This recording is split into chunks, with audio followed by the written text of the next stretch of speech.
The first level of the arena was also reserved to the senators of Rome, that were around 300 senators during the ancient time. And you have to imagine that the first level was between where now we have this little reproduction of the seats and go all around the perimeter of the arena. The second level was between this reproduction and the first balcony, the first floor, and was reserved to the horsemen, to the knights. The third and the fourth level were reserved to different kind of workers and to the wealthy citizens of Rome in general. And the third level was between the first floor and the first line of windows all around.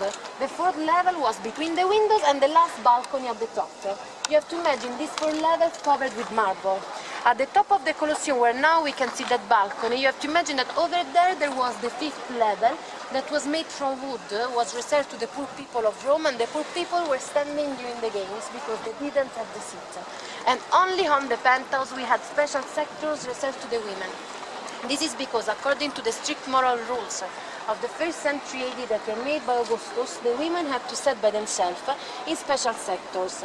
But this was a very strict rule in the theater, not in the amphitheater. This is an amphitheater, and with this map you can realize that the amphitheater has the same shape of 2 theaters that were joined together. I think that with this underground tunnel you can also see one of the most important construction of the Romans and on the ancient people in general, the construction of the arches. Here the underground were built by Domitian, but the construction of the Colosseum was begun by Vespasian in the 72 AD and was finished more or less in the 80 AD under the empire of Titus, the 2nd emperor of the Flavian dynasty.